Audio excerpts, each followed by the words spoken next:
enjoyable than I had intended. I was expecting for it to go on longer, but I was just like, let's see if I can get this going. You definitely got me. That's crazy. I can't believe that. Okay, Jazz. I ain't got nothing to say. You got me. That's cool. Jason got to be a know-it-all, a stick in the mud. Right, Jason. Right, Jason's supposed to play along. Like, he's too busy eating. He wasn't thinking about that.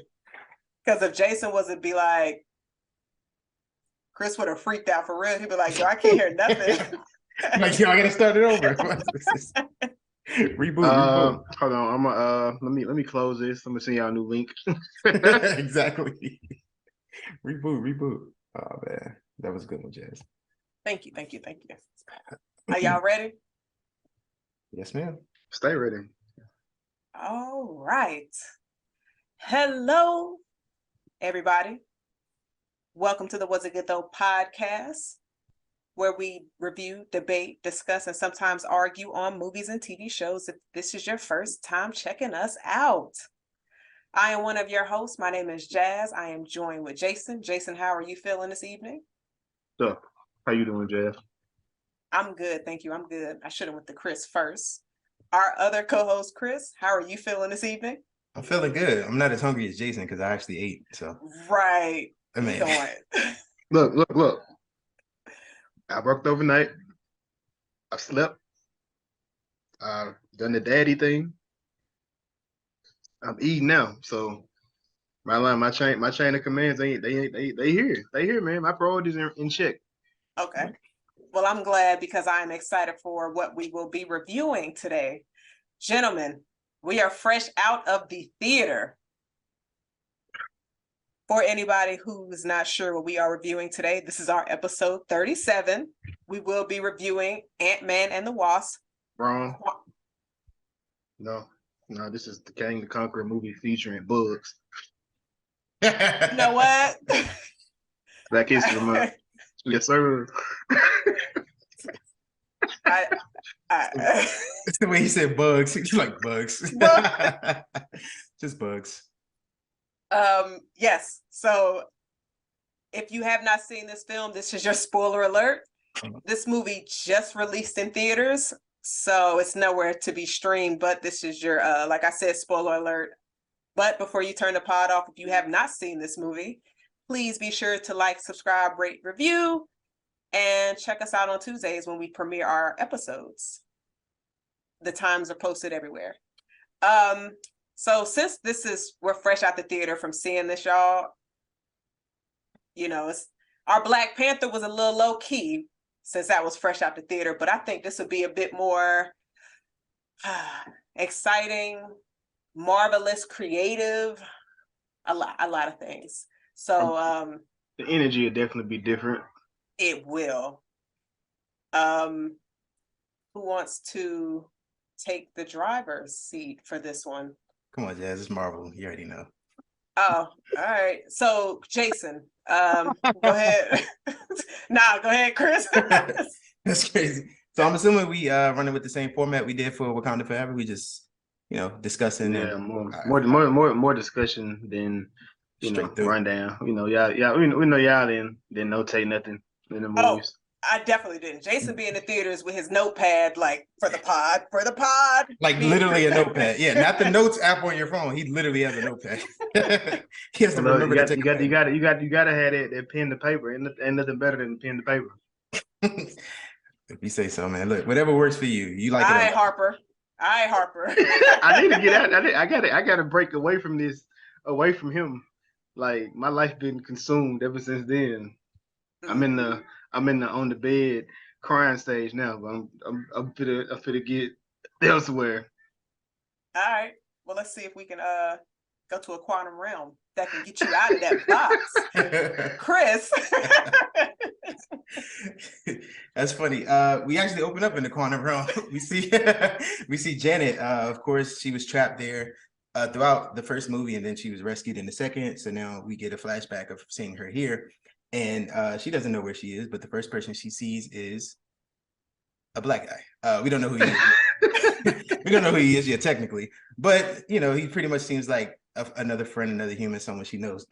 I thought this movie was very interesting because going into it, for me, I didn't have super high expectations because of the previous films. So like I knew it was going to be good. I was super excited for King, but I also took note of the previous Ant-Man movies. Not me personally, but some people didn't really receive them on the same level as some of the other solo characters that we got. So like you think of Iron Man, you think of Spider-Man, you know, those are people really like those movies for the most part. When you get to Ant-Man, they kind of like, yeah, we could have did without it or it didn't really connect. Yeah, I'm not I'm just allowing that. I'm not allowing it. I'm not allowing because I that said Iron disrespect Man. because I feel like yeah because I feel like the Ant-Man franchise is better than Iron Man franchise. That's a personal opinion of mine. Well, I respect your opinion. It could be wrong, but that's okay. Yeah, we're gonna talk about wrong opinions later today, but you can continue.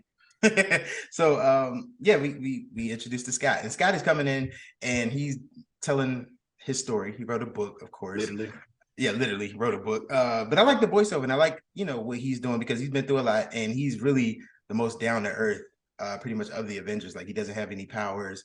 He just so happened to steal this tech and he's brought into this world. What did you guys really expect, I guess, from Scott? Because coming into the movie, I didn't think he stood any type of chance against Kang. I thought, you know, some people thought that he was going to be dead throughout this movie. But what did you guys think, like how they really went about it, really telling his story? Jason, I'll let you go first. Scott, like I said, I Ant-Man 1 is one of my favorite movies in the Marvel Cinematic Universe. So like I've always been I don't know, I guess I was attached to the characters for some reason.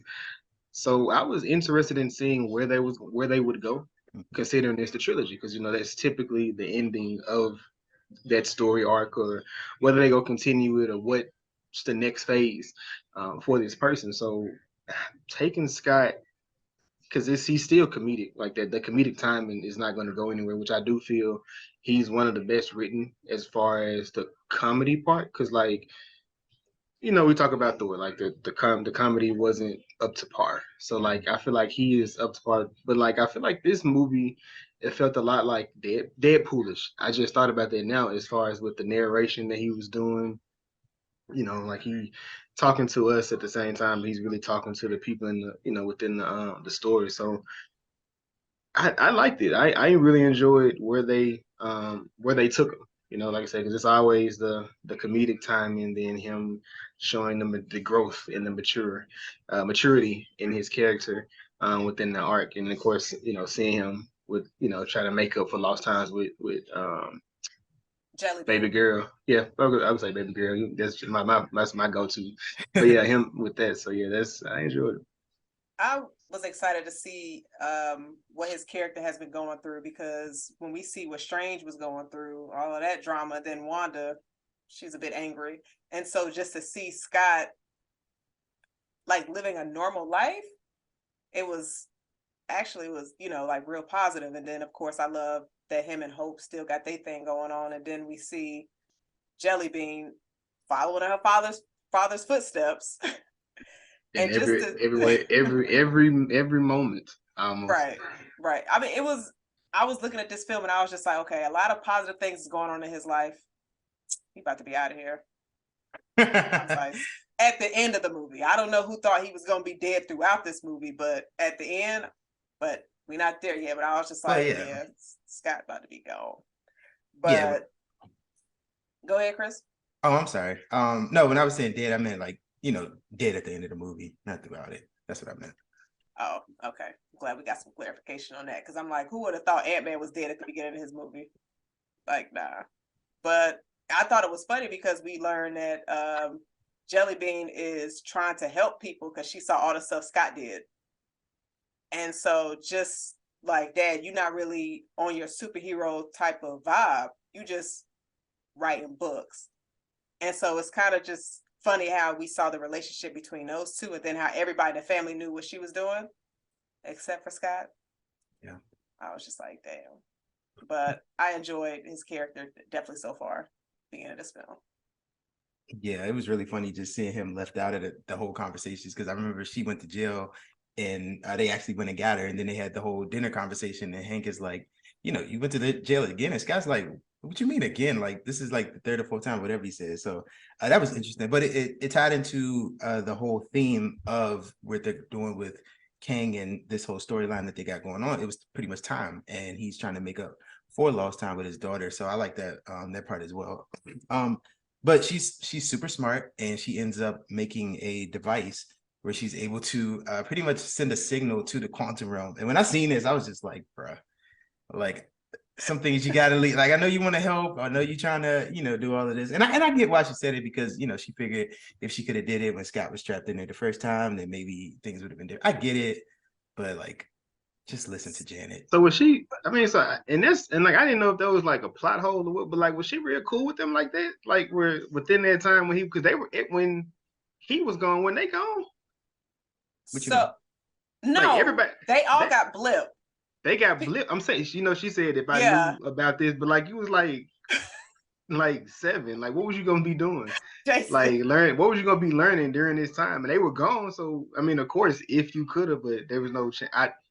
I was just like, my mind was just like, wait, they was blip. He was gone. So like, what was you gonna be like? I guess it's one of the things where it's just like, she was just like, oh, if I would have had this, if I would have been that smart at that time, then I could save you. It was a lot of things that probably like, sis, it wouldn't have mattered because you weren't old enough. But she's just like, Dad, if I had this all those years ago, would have got you sooner. But I thought it was weird. Why was she trying to connect with the quantum realm again? Like, what was the whole point of that? To learn more about it. Mm-hmm. So yeah, that's what Hank was saying that too, because it was pretty much showcasing how brilliant she was.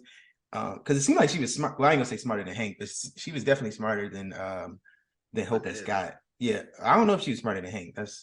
No, I don't think she's smarter than Hank. She's definitely smarter than her daddy. Yeah, for sure. But then like Hope, I mean, of course, I'm pretty sure Hope was put her in position to be able to learn everything, and she put her in. She obviously trusts her enough to do that, but she definitely on her Spider-Man shit. Like all this, she the one that's creating problems, you know. But it all goes back to Janet being secretive. Janet is not being open about what's going on. That's a huge part of your life. Like, bro, you missing for 30. We don't even talk about Bill Murray character coming around here, but you've been missing for 30 years of your life. Like, catch me up on everything, especially to somebody that tried to kill you and everybody. Like, come on, what's up? Yeah, I think that was one part I was just kind of like, yeah, because you know, I get it. It was written that way, plot, you know, reasons and everything, but like, dang, she didn't mention it to Hank. She didn't, like, literally nobody. She didn't talk about it. So I thought that was just kind of like, okay. She lived a whole new life. Like, nah, that's she's Sydney mama. She moved and got a whole new life. She just forgot about everything, kids and all. Ain't no telling what she got in the quantum realm. Might have little baby Janice running around. That'd be crazy. But you know, once they realize pretty much what she's doing, creating that signal, she gets like super scared and she's just like, shut it down. Too late now, because now you're getting sucked in. Everyone gets sucked into the quantum realm. I thought the visuals were cool. I think for me, well, let me not get to that. I thought the visuals were cool. It was cool seeing them go through the quantum realm. And then not Hank, but Scott is pretty much, he's all about his daughter because, of course, he loves her. That's her only child. But then all the time that he's lost, he wants to be able to spend as much time as possible with his daughter. So he doesn't want to take anything for granted. So, of course, he's trying to save her. And they end up split up in the quantum realm. Scott and Cassie are together, and then Janet, Hope, and Hank are together. And we get here, and it was really interesting because there was this whole eerie vibe before we get to Kang, because even when they first got there, Janet's super scared when they found out that it was a signal to the quantum realm. And then once they get there, you know, they're in like a forest of some sort, and you see the signal from the ship coming down. Janet's like, just shut up. Like, don't say nothing. Don't even move. Just shut up. And you see the blue beam, which we've all seen the trailer. So, you know, we recognize the shade of blue, similar to Kang. But I thought this was interesting. And how did you guys feel about the whole eerie vibe that they sort of built up for Kang? Because for me, I was any minute, I just knew Jonathan Major just because of the type of actor he is. And then what we saw from the Loki season finale, Kang is going to steal the show whenever he shows up. So I really like how they sort of built that up in this film. What did you guys think about that tension that they built up? I definitely appreciated it. Because like you said, when we saw when Janet was trying to protect her family, she just like, y'all don't say nothing. Like she knew exactly who it was. And then here is damn it, what's Hope is like, Mom, what's going on? She's like, I need you to shut up. But I need to trust you. And I'm just like, y'all, she seemed like she know what she's doing. She's been here before. Just follow her. But then we see Hank kind of touch his ear a little bit. We don't know exactly what that's a reference. And I thought he was about to lose his hearing. Mm-hmm. But in regards to Kang, didn't even say his name. Yeah. Him. And I'm just like, so ain't nobody gonna drop his name? Like, what's going on? And then you see, I guess, the outlaws, the folks that's not with, that's trying to survive. And so I thought this scene was kind of funny because, oh no, that's when Scott and Cassie saw him. When we saw Janet roll up, having that quick 2-second fight, and then I was just like, okay, you rolling up. She seemed like she knew what she was doing. And I was like, this is probably one of her somebody that she used to roll with. They get into a fight. I'm like, oh, never mind. Y'all about to get captured. And then they cool. And she was like, well, that's our ride. And then here go Hope again. Mom, what's going on? I'm just like, she gonna tell you, but this ain't the time for the questions. But it had been time for the question. I was about to say, are you gonna do that in the middle of trying to figure out where you at? Whenever she dropped me, we would have just been captured because you would have to tell me like what's like. You're not just for the being here talking about I'm gonna keep quiet. You need to let me know what's going on so I can know what kind of threats I'm dealing with. Yeah, I don't know about that far, but I would definitely. I ain't getting captured. I would have. Like, I'm just saying. It wasn't like she wasn't talking. She was talking and moving, walking around, everything. She just told them not to say nothing. Nah, we all fit to talk now, because you're not fit to just have me in the middle of. We don't know where we are. What's going on? You have an idea. You keeping something from us. Nah, you need to go ahead and spill the beans. I'm gonna get us caught. Talk. Nah, I get that for sure. I thought it was. I ain't getting caught, but. I thought it was interesting too how they played on this, because I don't know if you guys will really remember this, but when the first Ant-Man came out, and you know how people like YouTube and stuff, they really dissect every single scene. There was a scene when they were going through the quantum realm and it looked like a city. And okay. So I like how they really built on that and really expanded, everything. And then, as they're talking, they're pretty much saying how this is pretty much a whole universe, like a whole separate universe and everything from the main points. I thought that was really cool. Scott and Cassie are together, thankfully, and they also end up captured by some weird looking like everyone looks weird, honestly, except for the one girl. But everyone else looks weird. But I thought it was really cool. It was really well done. And then we see everyone chanting around, and then they're pretty much Cassie's like, drink the ooze. Did you see like all the I was like, what was Cassie eating? Like it looked like a vampire. Right, that's what I was thinking. I was just like, wait, is that Cassie just drink some random stuff? I'm like, Scott, that might be a shapeshifter. But yeah, that is somebody tricking you to drink the ooze as your daughter. Yeah, but he ends up drinking the ooze, and it's a translator pretty much, which is kind of dope actually. That should be that'd be cool to have a drink like that in real life, where you could just like drink it and then you understand every other language pretty much. That's what I thought of when I said that'd be dope. But everyone's pretty much they're here, and then my guy, his name is Quaz, but he's able to read minds and everything. They roll up, and this scene was comedic. They're going through everything like how many holes do you have, and it's just pretty much asking who you are, who is San Francisco, stuff like that. But they're all like super scared at this point, and then like Jazz mentioned, they don't say his name; it's just him. So everyone's just like, you're not with him, or you don't know him or anything like that. So he's the big looming threat that everyone is afraid of. And I just, as they build the tension, we haven't seen, actually seen Kang yet, but they just building up their tension really well. And I thought that was really, really dope that they did that.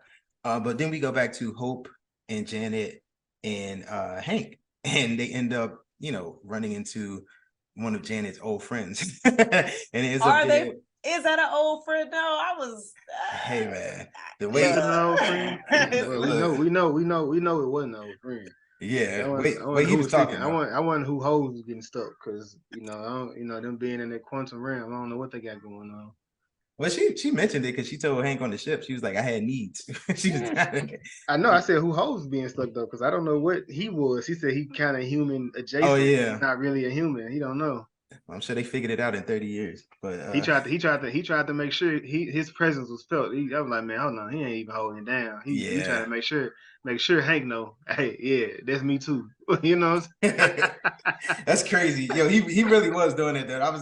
He said something to them. I forgot exactly what he said, but he gave Hank that look, and Hank was sort of like, I think when Hank asked him, was like, "Are you human?" He was like, "In all the places where it counts." yeah, something And like that. I was just like, yeah, you talking way too crazy for me right now. But he pretty much can't do anything about it. But it was cool seeing Bill Murray. I don't remember the last time I've seen him in a film.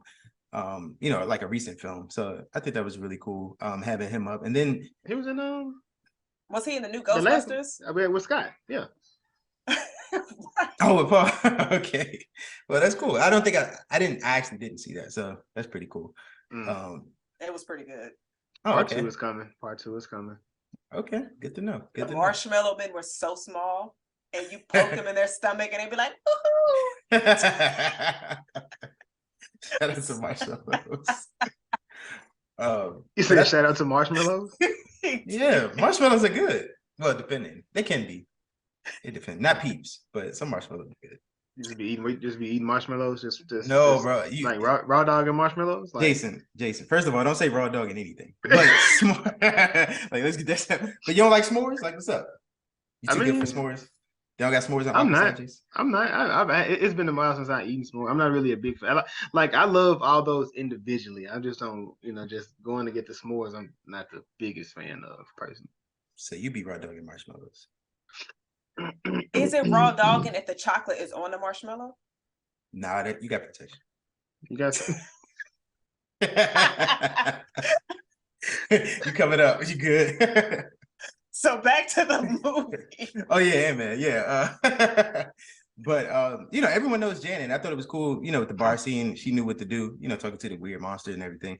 And everyone knows her, and it's sort of a little bit of tension there because they kind of like, oh, you're back, sort of like that. Outside of Bill Murray, everyone else is pretty much wasn't really super happy about her coming back just because of whatever happened. Yeah, She's keeping everything a secret. She left everything in turmoil. Yeah, she done caused the riot out here killing folks up, and then dipped on their ass. They done out here getting beat the fuck up.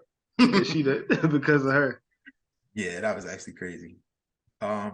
But I thought it was funny too. And then we saw Bill Murray, Kryler, I think his name was.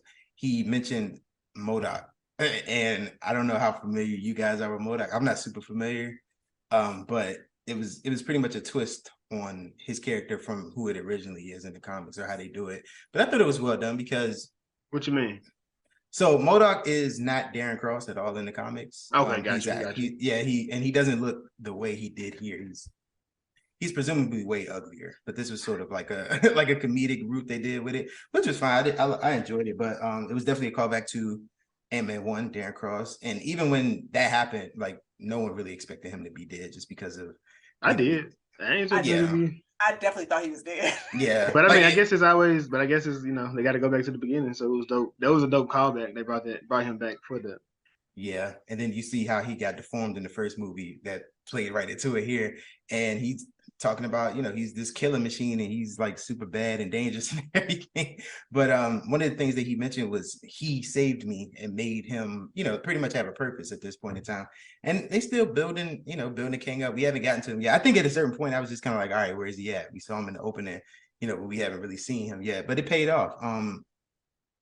We realized that Krylar and his, he has people come up who have the blue hue on their face, like the foot soldiers, whatever. They're actually working for Kang. So they have that affiliation with Kang. But what did you guys think about like the whole world that they built, I guess, at this point? Because Janet's interacting with certain alien looking creatures and everything. Scott and Cassie are interacting, with those type of weird looking characters. And then we see everyone gets attacked. What did you think about some of the side characters of the world that they created so far?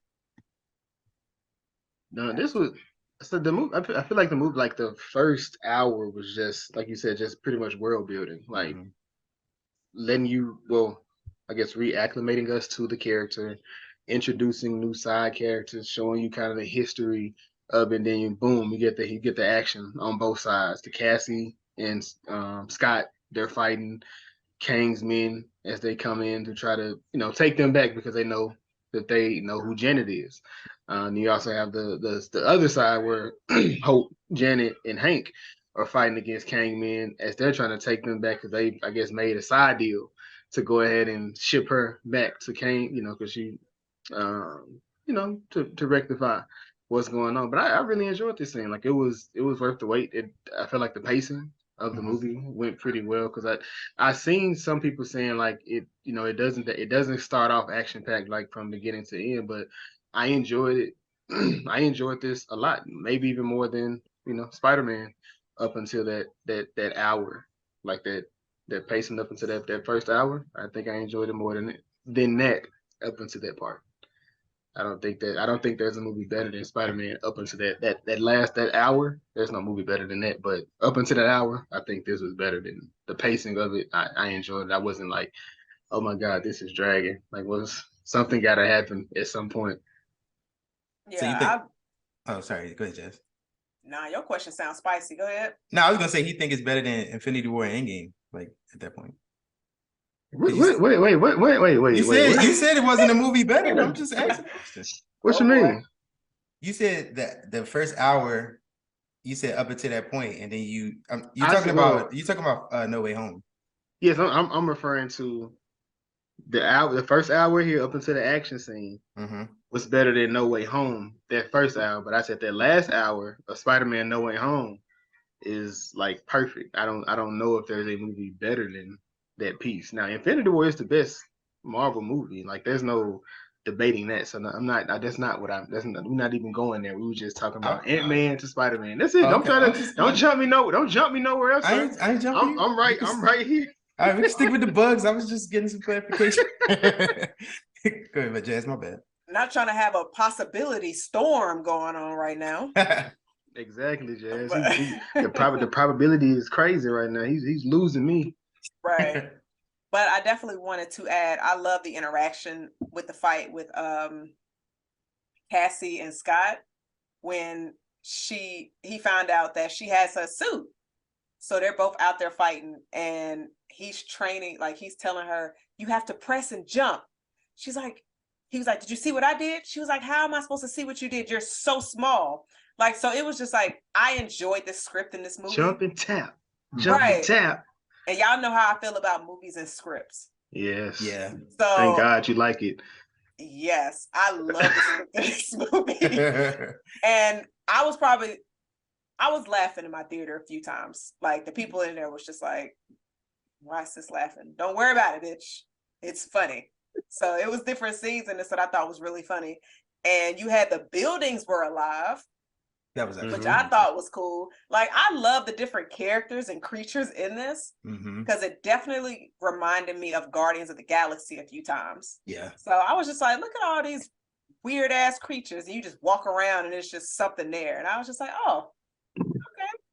Yeah, but and Cassie's just like, we need to help them. Scott like, bitch, we need to go find the family. This ain't our fight. Would y'all have like who was wrong? Cassie or Scott? Like, what would y'all have done in that situation if y'all were in a quantum realm and you was like, look, I gotta go find the rest of my folks, or let me help these people with their calls? What y'all doing? I personally don't think there was a right or wrong in this situation. Now,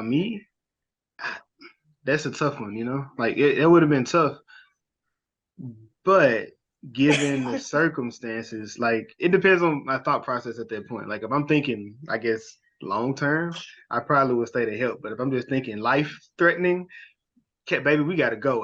They gotta figure this out. That's between them and whoever he is at this point. What about you, Chris?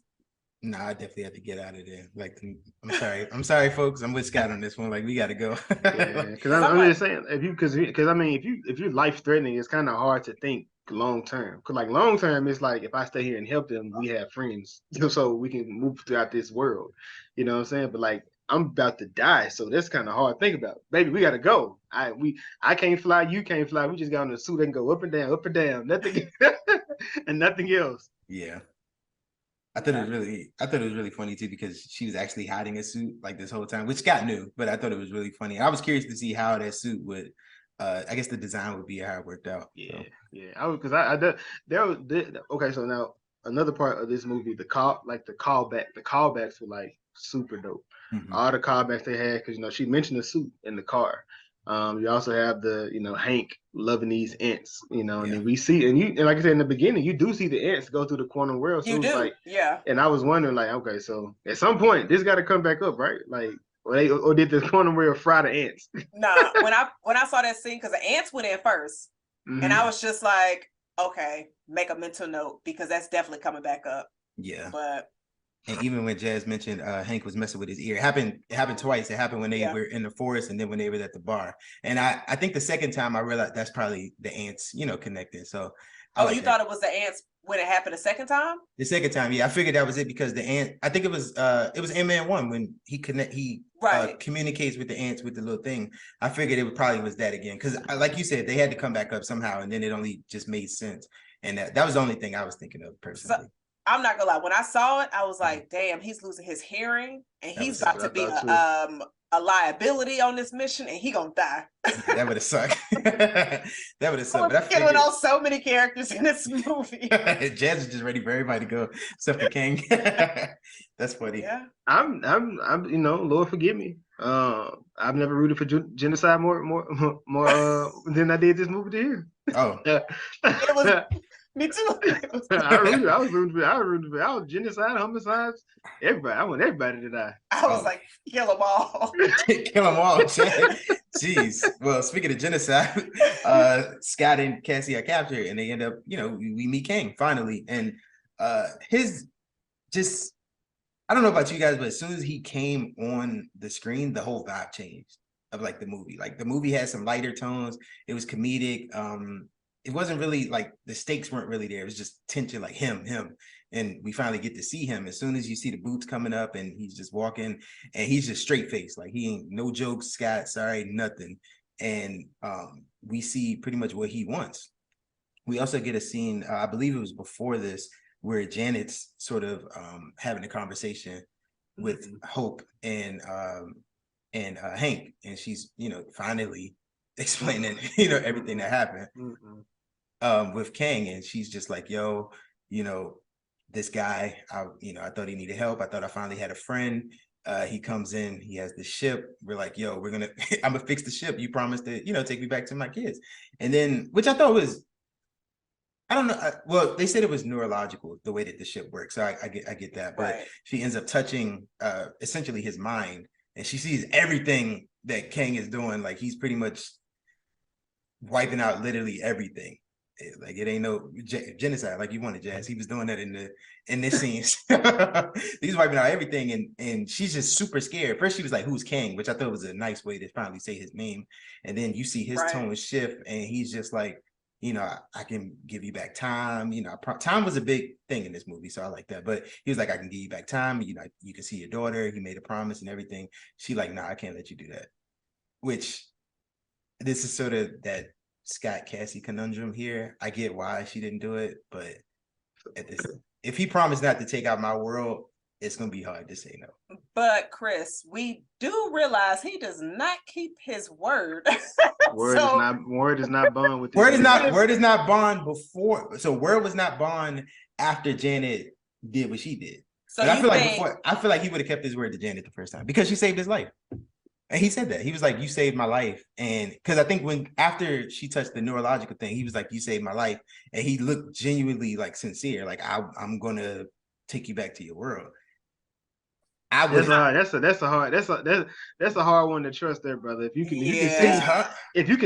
can touch this and you can see this man destroying other worlds, that's a risk I wouldn't.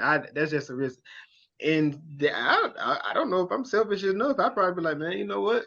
Here you go. Let's just please don't. That's what I'm saying. This ain't my world. My baby good. Like, Jazz, you telling me you would have stayed? You would have gave up your child? But hold on. But see, in my mind, I'm thinking of, you saw all the people that he killed. So he takes you to your child and he kills everybody there. So now you the reason why your kid is dead now. If you would have just not been selfish and just left you and his ass in that cave. I think Like, he was killing other timelines because that's what she saw. She was but like, what's conquer to other keep worlds. him from destroying the timeline that her daughter was on? Listen, Now, He has already. You said what? He has already. Well, not her. There you go. So it's like either you trust his word. I'm sorry if I see, nah, yeah. So Jazz doesn't believe black men is what I got from this. So Is that what you got? I'm just, Wow. I can see it. yeah. I'm glad we in agreement. I'm glad this is being recorded because that's crazy that that's what you came to. But no, I just mess with you. And I like when he was talking to Scott about what he needed him to do a time heist for. He was like, I don't recall you. Are you one of the Avengers that I killed? So he was like, are you the one with the hammer? Which just lets you know how he's God tier at that point. Just let you know who he really is. And he was like, I mean, no, I'm not him, but I get how you can confuse us, the bodies, how we look. Yeah, but Kang, even with the jokes and everything, Kang won for play. And then he touched Scott's heart. Pretty much the only thing that was gonna get him to do what he wanted. He was about to kill Cassie straight up. And I thought it was real sick the way he did it because he had that little, I don't know what you call it, but that portal type thing where he froze Scott right there. And he was basically said something to the effect of like, I'll kill your daughter over and over again and make you watch until you beg me to kill you. I'm just like, dog. I'm like, whatever you want, I'm gonna do it because that is just sick. Like remember Doctor Strange with Dormammu? Like that's way worse. Like just keep looping the same thing over. They kind of when he grabbed her, it kind of reminded me of Stranger Things when he grabbed her, grabbed her up and twisted her hands. Yeah, so I was like, oh, he finna get her, get her up out of here. He did the same thing to MODOK too, so MODOK don't speak when he in the room. Like that's how we do Black History Month. Let's go. Yeah, you know what? I was rooting for Kang this entire movie, all of them. I was rooting for him because I was just like, yeah, you better show him you're not playing. He was like, do I look like a man that would lie? And then he also kept saying over and over again, I'm just a man. Yeah. Which is something that, and for anybody who has not seen the Loki series, please go back to that because that's when we're introduced to him. He said it there, I'm just a man. And I think, Chris, you told us he is human, but he has such advanced technology, it makes him extremely powerful. Yeah. Where he figured out how to time travel, like. Right. But we see it's not just like all him figured out how to time. It's like it's like fate, you know what I mean? Like that's just his fate to figure out how to do that. Yeah, and plus you remember in Loki, they shared all of that information between each other. So when one universe had something, they shared it with the other one, but then it got to the point to where they just could no longer share. Yeah. But I definitely, oh my goodness. Like I'll say gotta go back and watch Loki again now. Yeah, for sure. But I just loved Jonathan Majors in this role because he was just like, I'm not playing no games. Yeah. Like he was like, she's just a child. He's like, that ain't got nothing to do with me. Either you about to go get what I need, or I'm gonna just kill your daughter in front of you. And so I was just like, let me see how deep Kang about to get. And then when Cassie went on the floor, I said, damn, sis, because that was concrete. Yeah, I mean, look, I mean, compared to the alternative, let me hit that concrete. Let me break my head if I need. No. But it's just to see that, like, I was just like, damn, like he was about to like, because some villains you don't really see, they don't go to that limit. But I love that Kang was like, I'm gonna go there, and I love like the scars around his face. Mm-hmm. It was funny when he was talking to Janet too, when they were going back in when she discovered who he really was, and he was like, so she said, so who is Kang? He said, who I need to be. Like I was just like, yeah, and she was like, yeah, nah, yeah. Yeah, that was a bar. I thought it was funny too, like Jazz said with the Loki callback. They pretty much emphasize, it seems like they're putting the emphasis on he's just a man. And then you see Janet, she talks about, she mentions his technology is whatever centuries or whatever so far advanced. So I thought that was really a really nice take because yeah, it's just like, what's up, Jason? You well, it don't matter. We just have an open discussion. That made me think about the theory that you had when you were saying like the Shang-Chi about the rings. rings was compared like kind of like the rings he had, and I was just thinking about at the end of Shang-Chi that was saying how it seemed like they communicating with something. And I'm just like, man, that's just another thing, like with the where Cassie communicating to the quantum world. What if we just putting out different beacons and signals to all these different places to figure out a different place to pop up or show up in? You know what I'm saying? So we know, what happened here when he did the quantum realm route, but he can find he then maybe did the Quan Chi route another way or something like that. You know what I'm saying? Yeah. No, I really like that. There's another theory that I saw earlier too. I'll get into later on. I saw it on TikTok and it made a lot of sense. So I wanted to run that past you guys after the review. But Scott folds and he's just like, yo, I'll do it. Just don't kill my daughter, pretty much. And we realized that when we had that scene with Janet and Kang, where she pretty much she shrunk down his the power source that he needed for his ship. She pretty much shrunk that down, and Kang needs PIM particles, as we saw. So he's like, yo, you need to get this back for me. This scene was really creative. This is Jazz mentioned it earlier, the probability storm, where Scott, and I saw the trailer and I saw like all the Scotts. When I saw the trailer, I thought this was Kang doing this, and he's just like, doing some weird thing with his powers with Scott. But this was cool too, where it's just like every single outcome that can happen. And we see every single Scott, like all of them going crazy. I thought it was really funny. Another funny scene with the ice cream man Scott. I forgot Baskin Robbins. Baskin Robbins. Yeah, Baskin Robbins.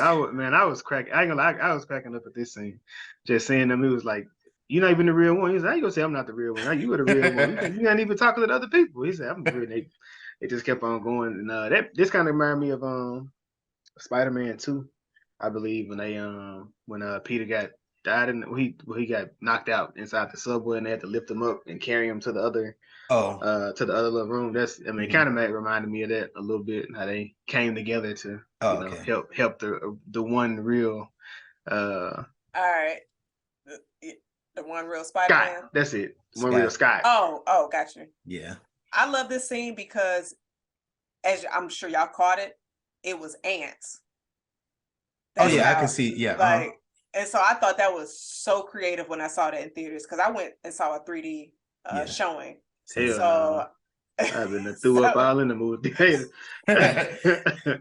But it was so cool because I was looking at it, I was just like, damn, because that was a callback from the first movie. And then them going all the way up, and then Hope got the beacon, and so she's just like, I know where Scott is.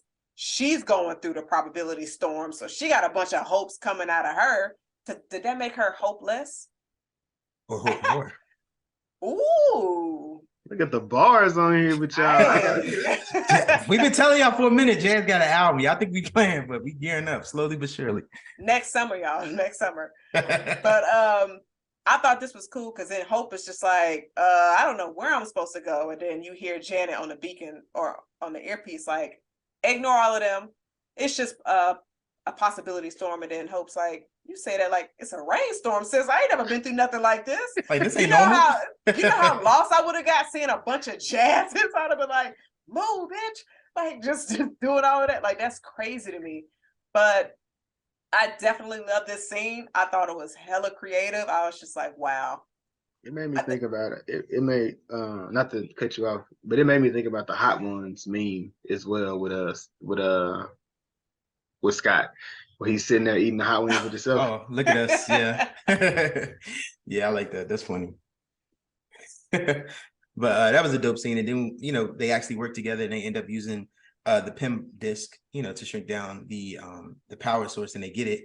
And, Janet, well, they actually renege on the deal. Kang reneges on the deal. He's just like, nah, we need to get out of here. But we end up getting Janet, who gets captured by Kang. And I thought this scene was fire because they end up going back to the desert where Janet first met Kang. And then for whatever reason, Kang said, yeah, you out of your league. He warned them, to be fair. And they trying to fight him. And I really like, it was really creative the way he was using his powers throughout this, well, not his power, but his powers throughout this movie. But this was interesting too, because it's like a gravitational type thing because he did it against MODOK. He did it with Cassie when he was about to break her arms and everything, and then he did it here when he was fighting Ant-Man and the Wasp, and then he brought. Yeah, it looked like he froze Janet. He did. Yeah, It seemed like he did. Yeah, he pretty much froze her and took her back to try to get out. So let me ask y'all this, because Kang and Janet spent some years together. Yes. Yep. He did. I would have. All right. Hey. So Michelle Pfeiffer, shout out to her. I can't say too much more, but yep, shout out to Michelle Pfeiffer. Why you can't say no more? Black History, my brother. Oh, you're right. Okay. Be respectful. Be respectful. But so we saw two of. No, I'm not even gonna say Kang is one of her old hoes. I'm not doing him like that at all. But I was just wondering, I was like, did y'all get that energy? Jason says yes. Chris, did you get that past energy? Like over some, I guess, Phillips screwdrivers? Hey, I mean. Quantum screwdriver. No, I didn't. I think they was just focused on getting out. So my mind didn't go there. Sorry, Jazz. Don't apologize to me. But if Kang decided to, it's Black History Month, but I understand. I'll say that. I like how the aging for her was a lot better than what they used to Hank whenever they did that. Oh, and man, I think it was one. Yeah. Yeah, when he did the little scene. Yeah. He was nah. He actually they de-aged him in Endgame too, I think. Yeah. Yeah, they did. So that was but yeah, I mean, they could have bonded over some quantum screwdrivers and some science talk turned into different type of talk. Hey, never know, man. They have needs. But Kang ends up going back and he reneges on the deal, and Scott is pissed, rightfully so. And Kang is like, yo, I'm trying to get out. And we see this scene was actually crazy because it showed how powerful he really was. And I gotta say too, Kang was in this movie a lot more than I expected. I know he was the main villain, but I just didn't expect him to have this much screen time for whatever reason. But I'm glad that he did. But I just didn't think they would give us this much this early on. And his interaction was strictly with the main character. So I really like that. What was you about to say, Jason? It's gonna be interesting how they play it, because I did see like the comparison of with Thanos, he was introduced in the end of the saga, but this one we're actually getting introduced to Kang in the beginning of the saga. So we're at the way beginning. So it's the way it's gonna do it, So we're gonna get we'll be able to get a lot more backstory, a lot more character. They'll be able to flesh him out a lot more. Just whether it's him or the variant, because we this is the second variant we met, aside from the ending, but yeah, it's gonna be interesting to see how that plays out. And I was glad that he had a lot, because he stole every time he got the camera, he stole it. Like it was him and Michelle was on the camera, it was like it was tit for tat. But yeah, he definitely stole the scene every time he was on there. Yeah, it was really cool. But then of course they got a rescue mission. They got to rescue Janet before they could get out and get the prevent Hank from getting out. I mean, I'm sorry, not Hank, but Kang from getting out. I thought this was cool too, because we saw what Kang built all this time he was down there. Like obviously he was pissed at Janet, and he really pissed at whoever. Another interesting detail, and Jazz mentioned the script. I like how they sprinkle little things in there to make you think still. When Janet was explaining in the ship to Hope and Hank, and she was like, she found out he was exiled, and Hank was like, by who?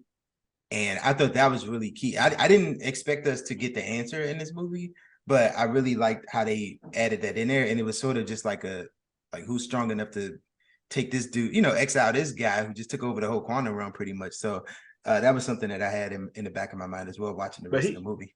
But he told, I think, Scott, when he was in the prison, because he was like, who's strong, who's bigger than, or who can be, he like, me. Like, right. But because even when I left the movie, Chicago, was like, he kept saying it was gonna be me that was gonna do it, but he's like, but I didn't know he meant like a whole bunch of like hymns. Yeah, that was actually cool. The post-credit scene, we'll get to that.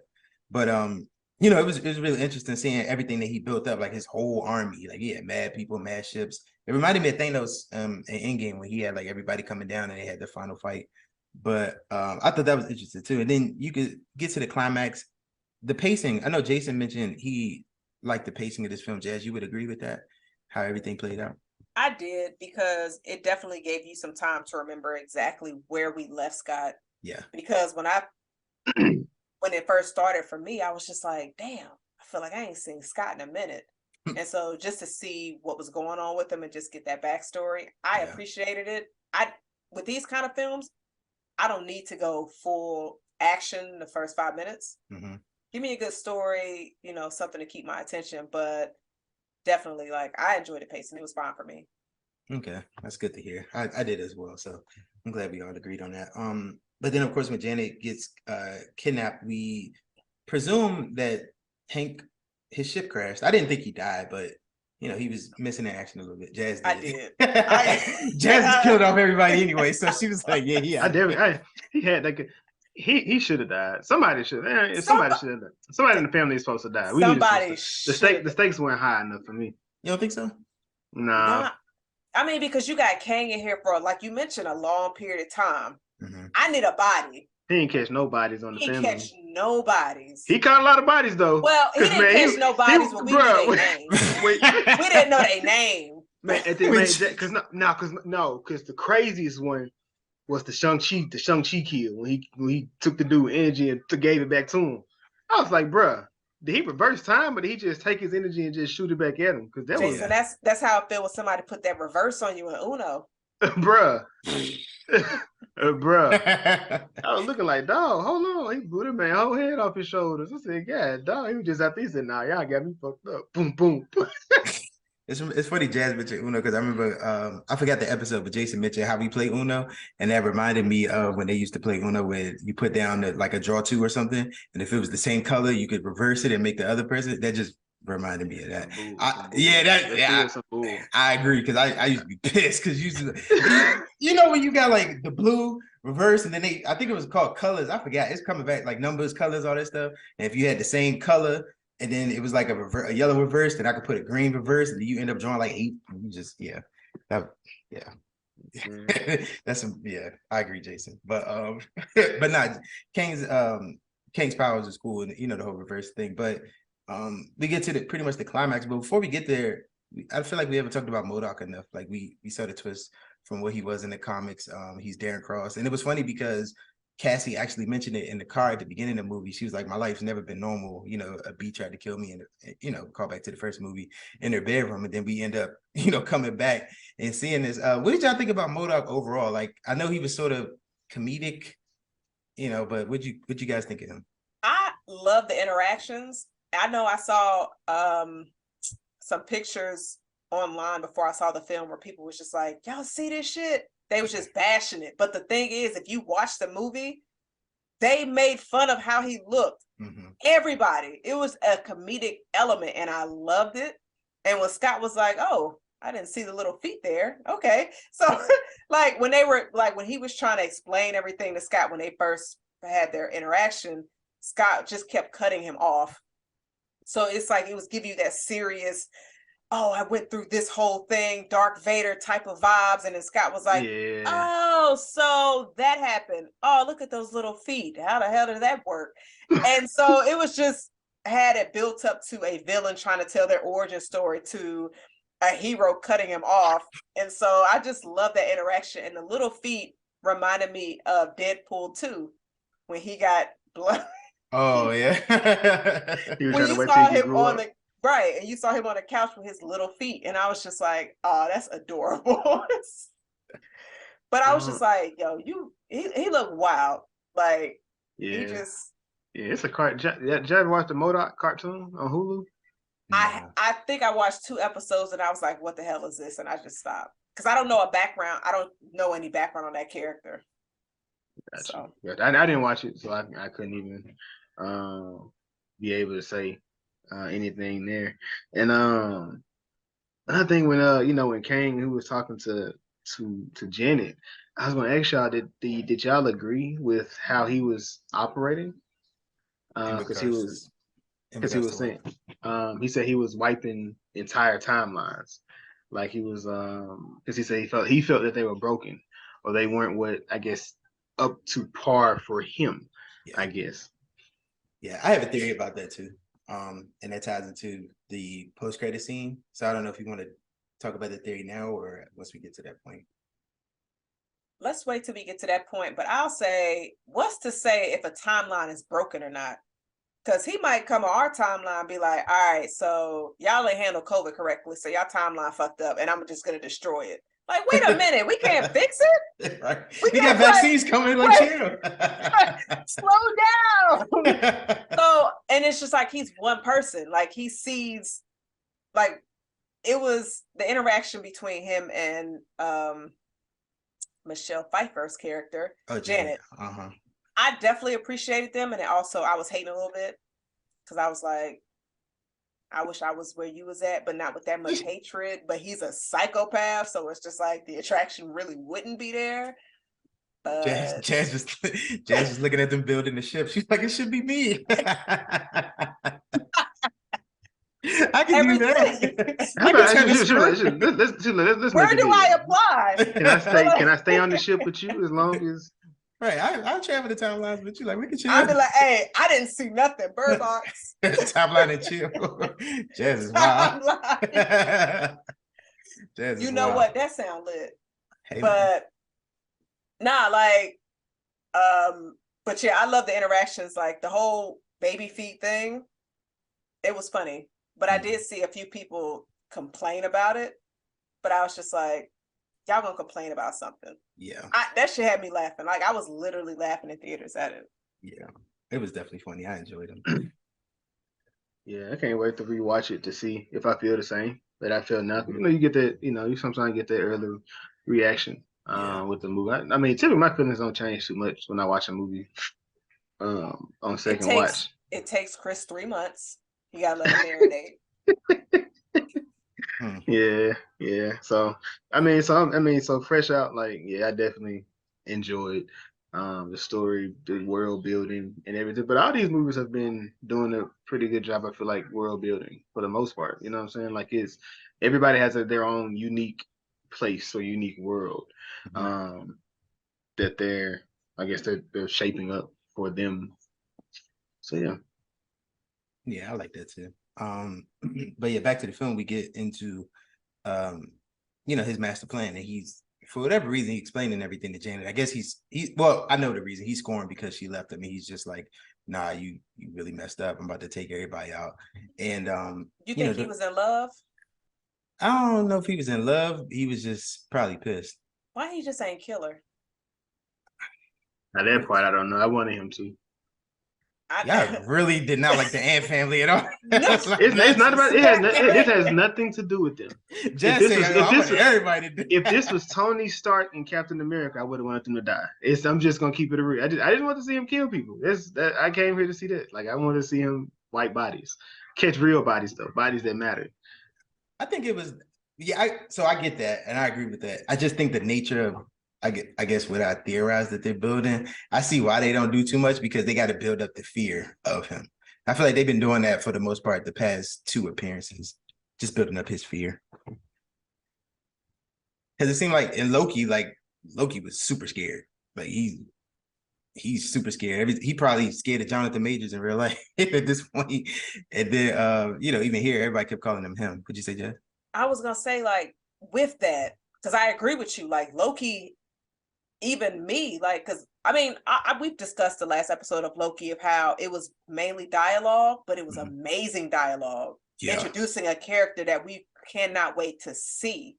And then we finally see him, and we see him a lot. I would have loved, and I don't have any issues with any of the Ant family members. I would have loved if he would have caught a body. Now, I'm a Michelle Pfeiffer fan, like Dustin Hawk. Nope. Michael Douglas. I'm a fan of both of them. But if one of them would have died, I would have been like, oh shit, because that's what he's doing. Yeah. The other one's going to be even scarier. Yeah. But I was just like, damn. Even with that, it may have been cool maybe have a scene of like showing him killing the other Avengers. Remember, he was talking to Scott and he was like, I've killed a bunch of Avengers. That would have been cool to see him, like a scene of him killing Hulk, killing Thor, killing Captain Marvel, something like crazy, like taking off, the most powerful variants or something like that. But I could definitely see where you come from. What's up? You think he wielded that hammer? King? Mm-hmm. He may have technology that can. Well, that's tough. I don't know because Thor's a god, right? I mean, no man, you gotta be no god to wield the hammer. You gotta have it in you to be able to wield it, right? We saw his look. We saw what he was doing. I don't think Kang was wielding no hammer. Jane can. Well, James Worthy. Jane ain't out here dropping. Kang may be worthy. You never know. He might be the evil worthy. You know. Yeah, not this variant. Maybe another one. Not this one. That man was sick. Nah, but Hank is rescued by the ants, and he see they're smart ants, and they real strong, and they building up. They built up a ship, I believe. It was something to that effect. Shit, they built a civilization, brother. Yeah, they was. But I thought this was cool because I think one of my, I don't want to say complaints, but one of the things I was looking forward to in Endgame was seeing Scott with the ants, and there were like no ants at all in Endgame. So I didn't even think about that. Yeah, there was like I no didn't ants. either. Look at what you think about when the world ended. Ants. No, I was just. This is after my first watch. Like I'm just. Jason, call this man Hank. Call this man Hank. Like yo, where y'all at? Yo, damn Pim.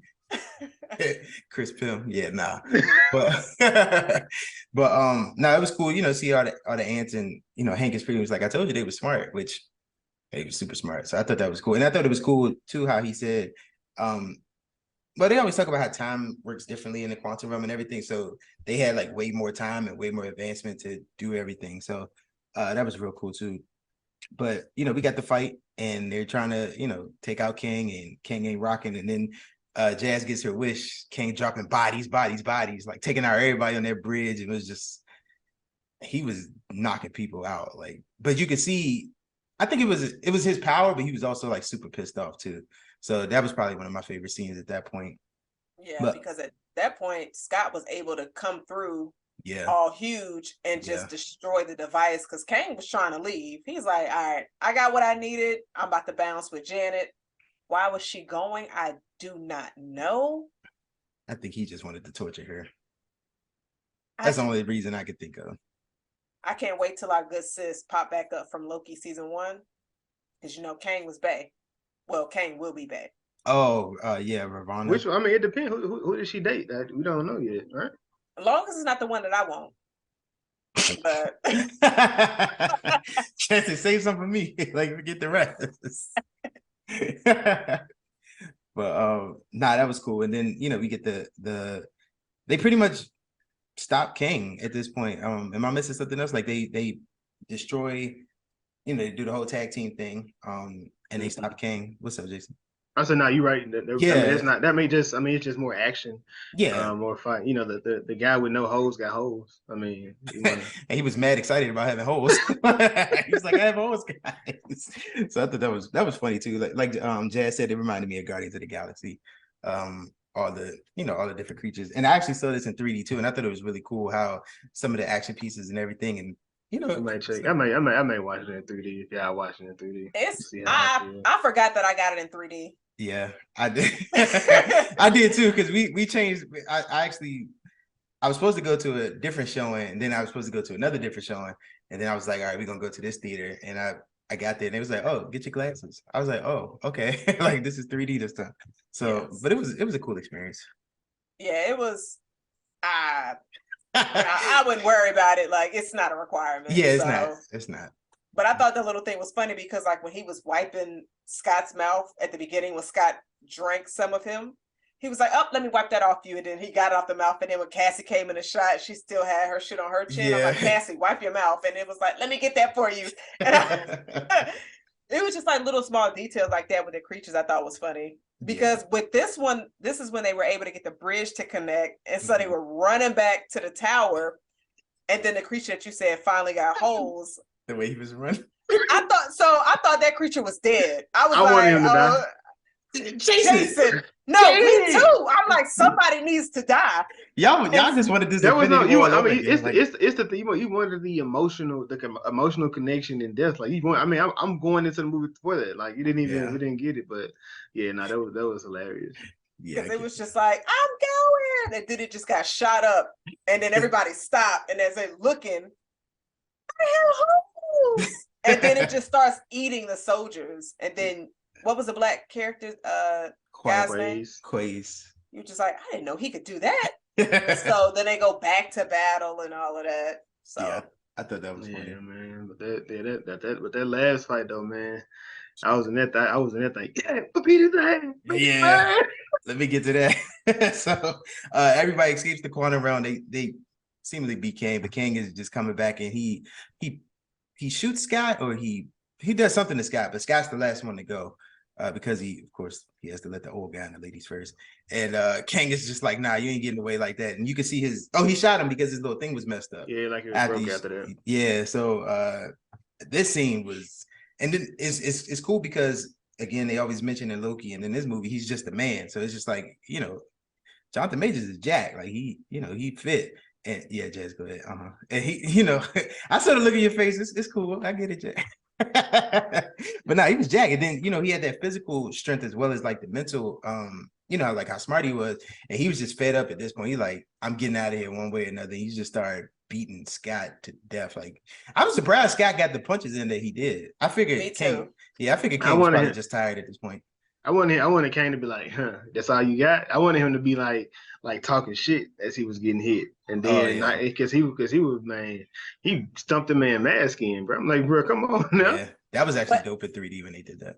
Yeah, but his character really didn't offer too much dialogue or arrogance in his conversation. Like, he was really chill and laid back. So him talking shit as he was beating Scott's ass, probably I would have been like, nah. But if he's just going. But how did y'all feel like before this scene? How did y'all feel about the ants coming in and then they are completely attacking Bay? I mean, Kang. And then you see, is it Darren come in after Cassie gave him a speech about he should stop being a dick. Yeah, decides to no longer be a dick, and he just attacks Kang. Yeah. And then Kang just blows him up, and then you see this the touching scene when he was like, "You were always a brother to me." And I was looking at this, I was just like, y'all wasn't even close. Like, y'all knew each other for like 2 weeks. But then Scott was like, really? And then when he put his little baby hand on Scott's face, that made me think of Scary Movie 2. Oh yeah, shout out to our Scary Movie episode. When with the what was dude's name, Jason, with the hand? Hanson. When Hanson put his face on Cindy's, it was like, oh, there you go. So that reminded me of Scary Movie 2. And then as he's dying, he's spitting up on everybody. Yeah, I would have walked away. I'd have been like, all right, he's dead. Let's go ahead, y'all. He said, I died an Avenger. I was like, yeah, right. Yeah, Scott was like, yeah, you're in. Like, Scott barely an Avenger himself. Like, yeah, you're in.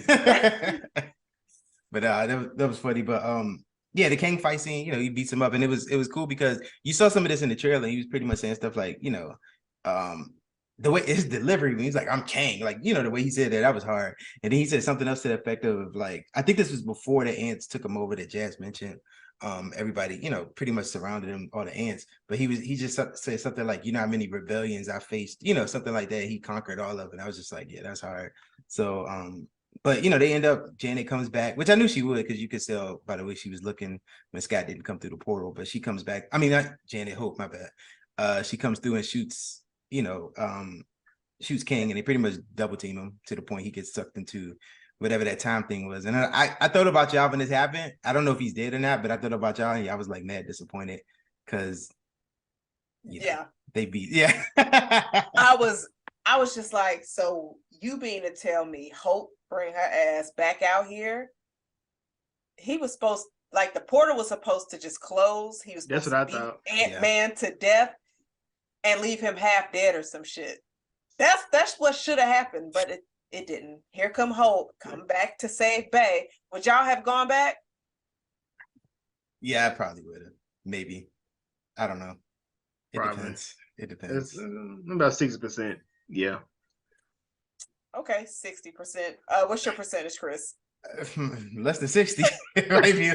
maybe 32 or something. I don't know. Kang put a beat. I would have had to double check. I was like, there's other Avengers. Like, I'm sure it'll be okay. We know where he's at, so it's fine. Yeah, it's fine. We'll get him back somehow. But but they end up, beating Kang pretty much. He gets sucked into pretty much the ship or the time, not the time thing, but the PIM particles, whatever they did, they sucked them in. And I thought they was going to get trapped in here because the portal actually closed. And they was, for whatever reason, they were happy, like seeing everybody free, but they were still stuck. But I guess he took that from Cassie, trying to help everybody. But they was happy, and then the portal opens back up, and they end up leaving back out. But I definitely, did y'all think that they was gonna get stuck at that point? Yeah, I did. I thought they Yeah. were gonna be stuck, Yeah. But obviously, this communication thing is now a portal for them to be able to go in and out of this hole. So advancement took her 5 minutes. yeah, they didn't know nothing about it, but now they know how to get in and out. So, Yeah. but to all things considered, the ants probably are the ones who figured out how to get in and out. That's what they were talking about. Pink talking to. But were the ants with them when they went through? They don't have to be. They can talk to them now. So they can talk to the ants while the ants are in the quantum realm and tell them, okay, this is what you need to put in. This is a code to open up the. That's how they explained it. Because he was saying that's how he explained. He's like, they've been trying to communicate the longest. I just didn't know what it was, but now that I know what it is, we can talk. And they found me. No, I'm saying like if they're in the quantum realm, can they communicate with Hank? That's the point of the machine. But yeah, that's exactly what they can do. Yes. All right.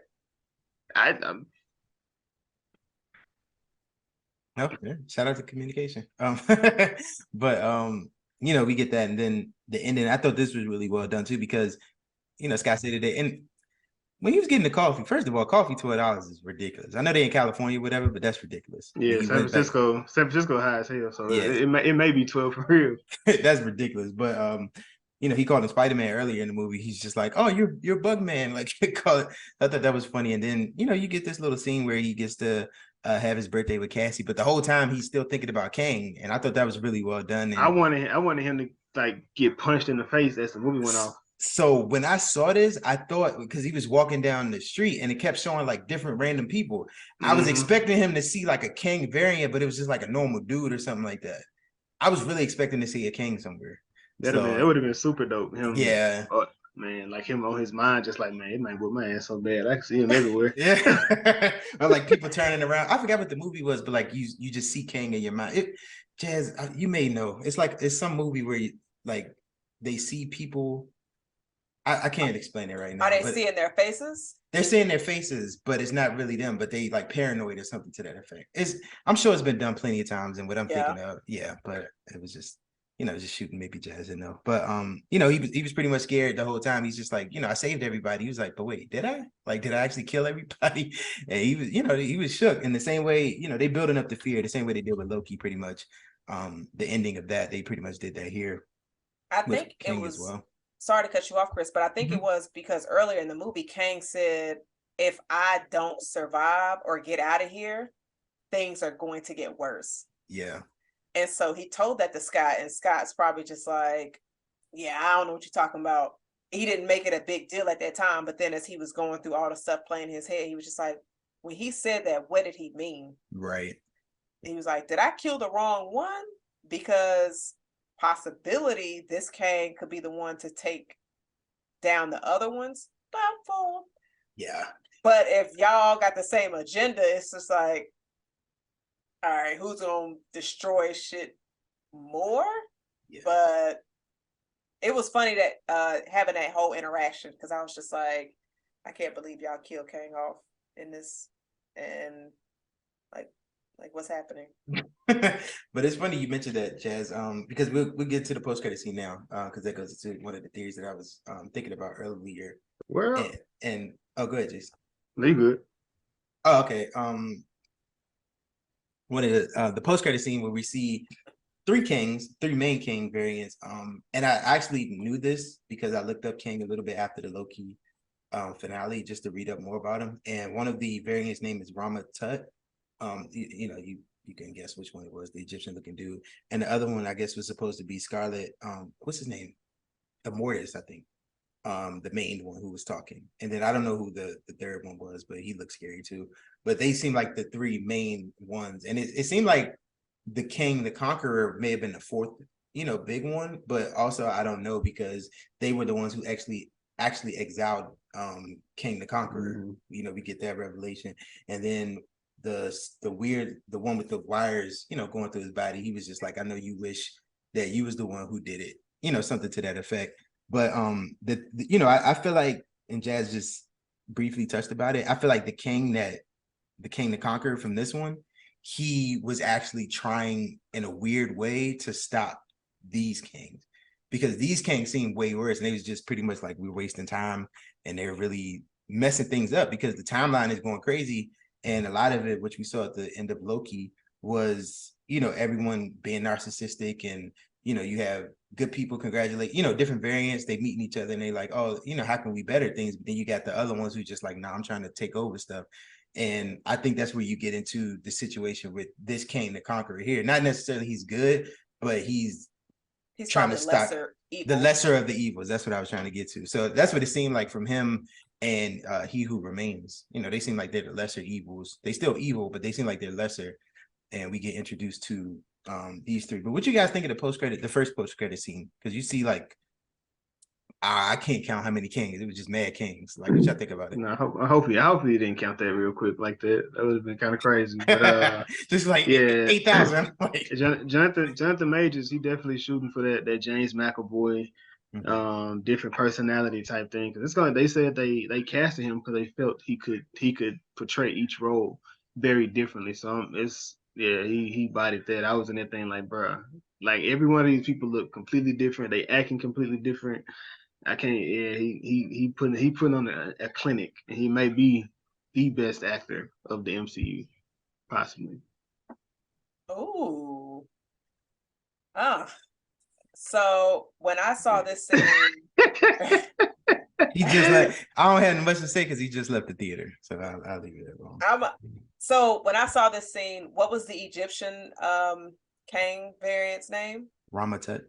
So when I saw him, I immediately thought of Moon Knight. Yes, Jazz, me too. And so I was just like, bruh. Yeah. It's so much material out there that folks just did not appreciate in the last phase.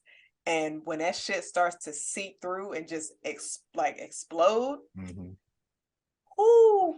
But the one that was just like, it was one of the variants. He was like bald headed. He was in the first few that we saw. He ain't had no eyebrows. And I was just like, I didn't even notice that. I was checking out for all of them. I was peeping. But the Egyptian one was definitely my favorite. But when I saw this scene, because you saw different ones, you saw one of the variants look like the He Who Remains from Loki. And then you saw some creature variants. Yeah, that was weird. And so it was just so many. Yeah. To where when I saw this scene, I was just like, okay, so I guess it's not that bad that Kang the Conqueror, this variant in this film, died. But we don't really know if he's dead, though. That's a good point, too. So, and he obviously has a grudge against himself. Yeah. And, of course, Ant-Man. But, I thought this post-credit was dope. I was just like, oh, shit. Chaos is coming. Yeah. Drop some more bodies because, yeah. Oh, bodies is dropping soon. I believe that. I mean, it's so many characters that they have introduced in phase 4 alone. All them people don't need to survive. They new blood, Jazz. You gotta, somebody gotta stop King. Let somebody down the line stop them. Like, get these other people out of here. What'd you think about the post credit, Jason?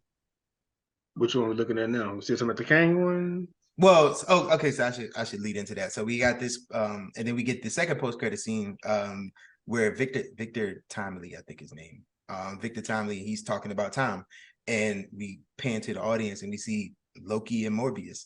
So what you think about this? I was super. I was hyped. I was super. I was like, "That's Loki." I was I was like, okay, whatever.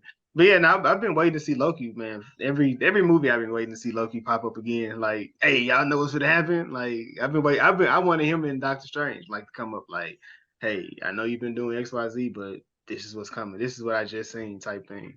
They had another little montage of him trying to ban him from Earth and whatnot. But yeah, I've been waiting for him for a moment. So I was super hyped. I enjoyed it. Yeah, and I think it's cool too. And it's always funny that people always talk about like Russian, pretty much Russian, like, oh, it was connected and everything. If you go back to phase one, Thanos wasn't a thing until literally the end credits of the last movie of the phase. So like we're getting more at this point than we got from Thanos. Just the nature of his character, like the variants and everything. But Loki, that's super, like that really ties into the multiverse and everything.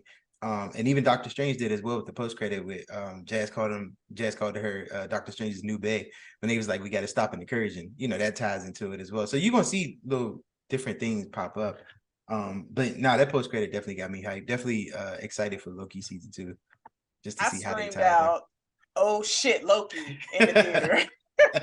I was just like, I was so amped up when I saw this because he was with what was on with Mobius. Morbius. He was with Morbius, and so I was just like, because we remembered last time we saw him, he was with a Morbius that did not know who he was. Yeah, and so I'm curious if he's on the same timeline that he was when we left Loki, or is he with the other Morbius? But we'll find that out when Loki season 2 drops. And it was a Kang variant.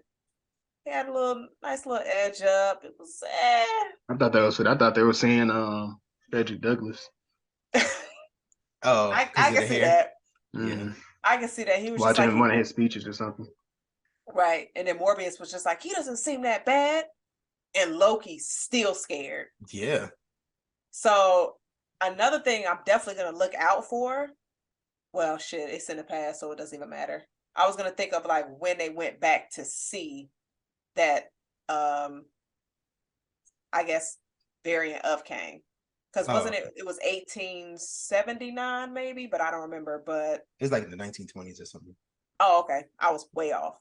But I was really amped up. I left out the theater. I was excited. I was like, let me call Jason because he's the only person that I know that has already watched this and that will understand my excitement. Jason was like, you saw the post credit, didn't you? I was like, yo, I am so amped.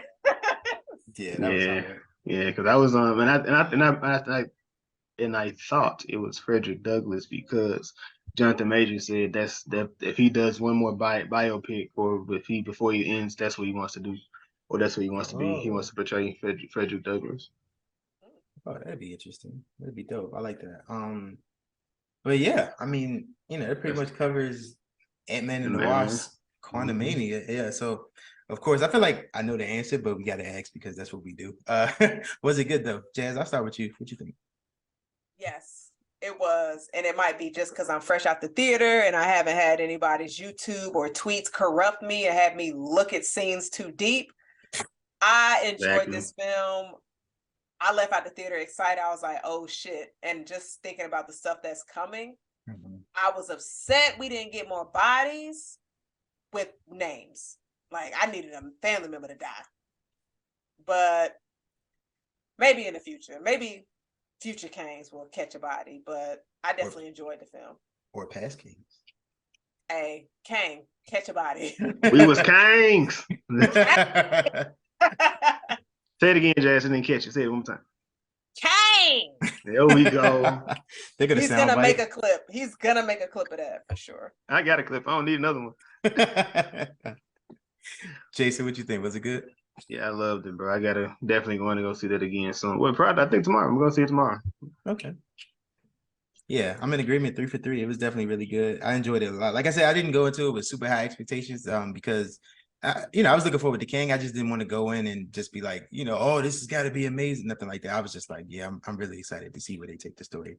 But it was really good. I don't know if we do legends that much, but did y'all have anything, in particular for this one or? Catch a body. We said that 100 times. Catch some bodies. Put them ant niggas in the dirt. Yeah. Maybe next time we'll see. I mean, technically he did kill him, in a different timeline. So nah, I ain't see that. I wasn't there. He don't know who he killed. He said, "Are you the one with the hammer?" It's like, no, that's the wrong white guy.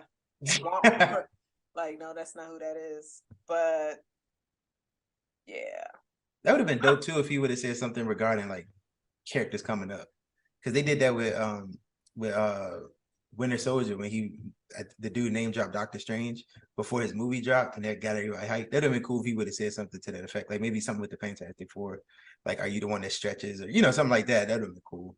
But speaking of Fantastic Four, before we get to Link of Thrones, at the first post credit with the portals, all the Kings coming in, it looked like it was the same thing as Reed Richards came in on Doctor Strange too. So I thought that was a really nice, little connection too. Thought about that too. Mm-hmm. Yep. Probably his technology they got Reed, or he took Reed's technology, wanted to. Yeah. Aren't they related though? Just like his grandson. No, that's a long conversation. It's way more complicated than that, but it's a distant relative, like super distant. Like it gets deep when you go to that. So they're not cousins. They got blood. They got the same blood though. The same blood. Right? Yeah, they got some blood down the line a little bit. Hey, I mean, a little blood, Little blood. But yeah, it was good. Y'all wanted some bodies to drop, so maybe we see that in the future. Hopefully, Kang get some people out of here. But Link of Thrones, this movie had some nice cast members, nice actors, I should say, and actresses.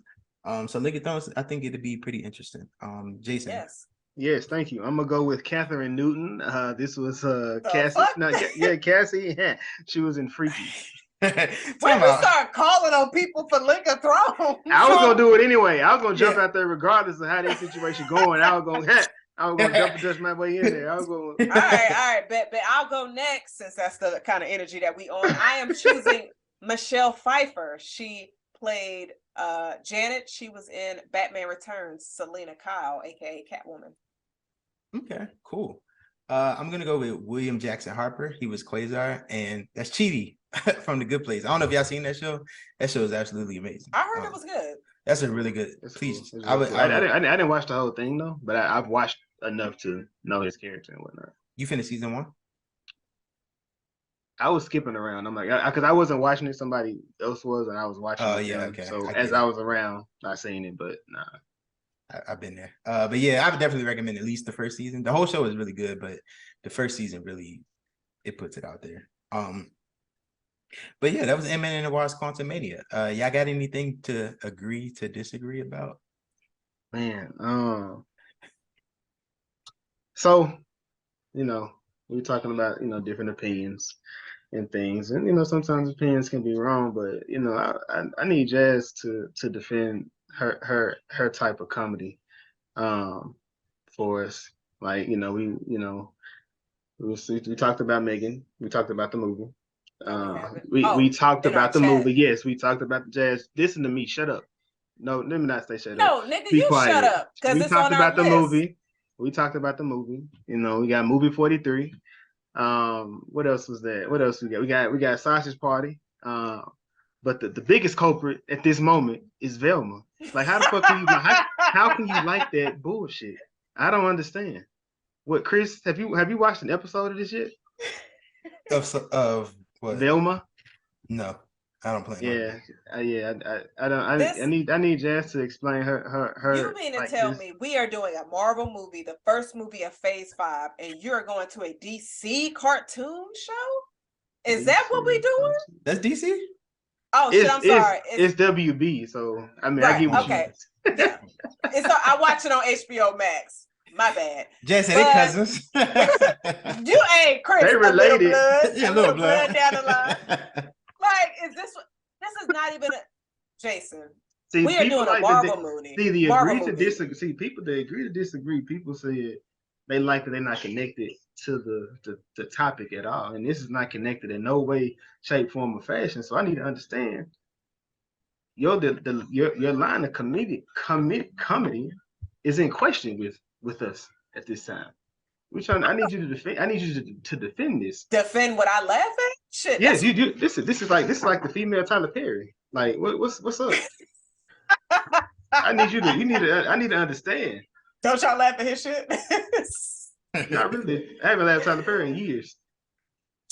Jason, didn't you just mention a Tyler Perry movie recently? I said, yes, Jazzman's Blues. I didn't laugh at that movie at all. It ain't make you chuckle at all? It made me cry a lot. It is. Well, it brought you some type of emotion. Close enough. We are on a Marvel film. Chris, do you have an agree to disagree? So I don't really think so. I mean, if I did, it would be just kind of like tugging at Jason for no reason. Just do what it. You was gonna do? This nigga trying to come in my humor. Let's get something that could be a little spicy. So I guess too early rankings. How would you put this with the post Endgame films that we got so far? What would you have it? And I have my own thought. I know I'm fresh out the theater, but top three. Okay, It's top three. Spider-Man, Shang-Chi, and then this. Mm-hmm. I don't know where it will go. Probably after those two, I'm gonna be honest with you. Jazz, what about you? I know Black Widow ain't gonna be in there. Window or widow? Either way. No more. That's disrespectful. For me, it would be top. I definitely enjoyed this film. So I think it'll probably be up there for Spider-Man, Black Panther 2, and then I add this. Thank you, Jazz, because Jason did not mention Black Panther, and I knew he was going to do that. Thank you. That's all I needed. We got it on camera. There we go. Right on Black History, Jason. Damn, my nigga, you wow! You found the culture. That's something else I thought about too, that's wow. We won't get that the Majors and Chadwick on screen. That would have been dope to see. Yes. Yeah, you can try to clean it up, but you still ain't put Black Panther in your top. So. You see how that pivot was crazy. You gotta get all serious talking about, yeah, man, Chadwick, that was my guy. Chris, I'm not gonna lie, I felt it. I was like, damn, he right. Yeah, I forgot about the Jason. Fuck you. You almost got me.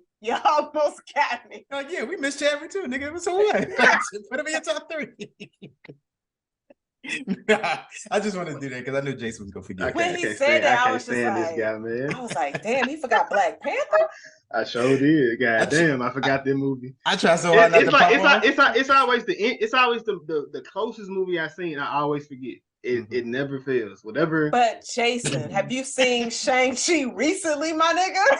I literally just said anything. The whatever the most recent thing that I did, I always forget that. It's always that way with me. He does say his short-term memory is trash. It's Black History Month. I don't care. Remember. Remember. Chris, he got me again. Yes. I knew that was gonna happen. I just wanted to throw that. I got to work against Chris. It's cool. Oh man. I gotta be okay against this guy. I guess I'm just overly supportive this month. I got to Guardians to get this man out of here. Get him out the paint. I got time to mount a defense. Do y'all have any expectations coming? Like, do y'all think will come in the shows or movies coming up after watching this? Because I do know it was recently reported that we're only going to get 2 shows this year, which is Secret Invasion and Loki. Okay, sidebar. Before we get to that, did y'all know before this headline came out that we're only getting 2 shows this year? Did y'all hear anything about What If dropping in 2024? No, from my understanding, I thought that was dropping this year.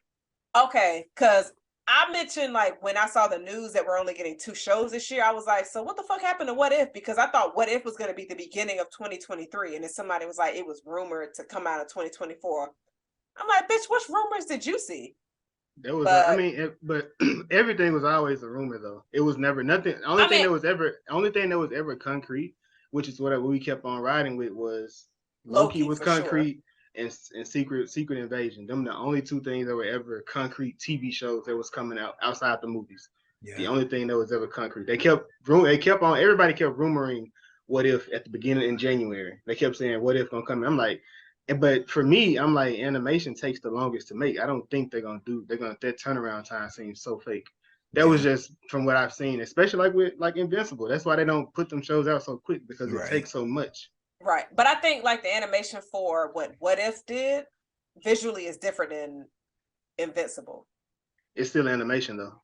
I know, but I think Like, well, okay, if you look at like Rick and Morty, that that animation that seems like a very cheap type, and but it it's takes a similar lot to to do. Invincible. You see what I'm Is it? saying? You Like think the so? drawing of it. If you look at those two and then you look at What If, What if looked like a goddamn movie? Like they filmed a person doing that stuff, they're which drawing. you may. I mean, that's what I'm saying. I mean, I didn't No, expect it this year. I'm gonna just say that. but you remember we had discussion. We talked about it during our earlier episodes because I asked y'all like, when is What If supposed to be dropping? And I thought it was going to be the end of last year, and y'all told me nah, it was going to be in 2023. But then I was just like, oh shit. But I didn't see nothing about What If dropping in 2024. So I was just trying to see if y'all saw something prior to when they said we're only getting 2 shows. Okay. Nah, I think the only things that was, I don't want to say rumor, but they had penciled in for this year was, like you said, Secret Invasion, Loki season 2. They was talking about Echo supposed to be coming this year, and I think the what's that name, Ironheart. I think they was talking about that possibly, but I think those got pushed back. And they made Armor Wars a movie now instead of a TV show, so which I'm excited about that. Really? Yeah, I that's didn't gonna be see that. That's gonna be a movie. But I think even with Secret Invasion and Loki season 2, like obviously Loki connects to this, and then you have Secret Invasion is going to connect to Captain America, which I think is also going to connect to Armor Wars, and Captain America 4 comes out next year. So, and then Thunderbolts as well. What is the Marvels connecting to? Because that's dropping this summer. So I think this is theory. I think the Marvels is going to connect to no. With the Kree. Yeah, that's possibly too. But I think it's also going to connect to what you call it? Doctor Strange at the end. You know what I'm talking about. Interesting. I think something like that. Either post credit. That's a hell of a leap, my boy. But yeah, no, because they went because they went. So you had, and then I also say that because of the other theory with Shang-Chi's rings and Kamala got the bangle. I think that connects to Kang somehow, but I don't think Kang is going to be in the Marvels movie. But I think it's going to have something to do with what's happening with Kang and everything going on. So that's why I sort of said that. And then Doctor Strange 2 was also dealing with the multiverse. But then at the end, when he met What's-Her-Face and they jumped into that, they talking about incursions. I think something like that is going to tie into each other. That's just a theory. I think not everything, but I think most things at a certain point are going to have some ripple effect from Kang, but not necessarily Kang's going to show up. So I think because, even Jazz mentioned Moon Knight, like Ramata, I feel like that could be something that ties into, but that also may be Fantastic Four because he's fought them in the comics. But yeah, I think the Marvels, that's what I think. And Guardians, they just. I think they're just in space, but I'm really curious, like when Moon Knight is going to come in. They didn't announce another Moon Knight. No, right? I don't mean like a series. I mean like eventually he has to come into the movies. So I think like it'll probably be the next best way to put him back in is Blade. So whenever you see that, Blade is 2024 supposedly, because it was supposed to be this year, but they had the director and whatnot. Yeah, because we were supposed to get 4 movies this year, and we're getting 3. Yeah, Marvel's this and Guardians. Yeah. I'm not mad at that. 3 movies in a year. Some people be mad. Hey, some folks be like, y'all giving me too much. What? Yeah, like you can't please everybody. Just take what they give us. And they giving us less because motherfuckers was complaining. I mean, look at it like this. They delaying shows and everything. That means longer till we get Agatha. So I'm cool. Chris. No? My bad. So, anything else? Episode 37? Nah. Jazz. Shout out Agatha. You could go rewatch WandaVision. She could. She can. But this is episode 37. We just talked about Kang the Conqueror and the bugs. We appreciate everybody for listening. Thank you for the subscribers. Thank you for the viewers. The followers on our social media pages. If you're enjoying our talks, communicate with us, via social media. We also have a Discord page where we go more in depth with these reviews, the movies, the TV shows, and we talk about everything that we don't talk about on the actual podcast. There's so many different movies, and we only drop once a week, so we can't hit everything. But we watch almost everything. At least one of us is watching something that's on TV. So hey, chat with us. We appreciate y'all. Again, it's episode 37 of the Was It Good Though podcast. Deuces. Jason, you want to mention your giveaway? Oh yes, the giveaway. Last episode, I had a giveaway. Go watch that. I'm not saying nothing else about that though. So go back and watch that. Let me know. Like I said, that giveaway is still actively going on. Make sure y'all check out episode 36. We did You People. That's right. Episode 36. There's a giveaway in there. This gonna be my one free hint. It's at the end of the episode. You just gotta find it though. That's a hell of a hint. But hey, go check it out. You gotta make it to the end of this to get to the end of that. You know what I'm saying? Okay, I see what you did. Nice. They're gonna get to the Link of Thrones and be like, all right. That's enough. I've got it. These niggas is talking. Well, we'll see what happens with the giveaway. But Jason said it. We appreciate episode 37.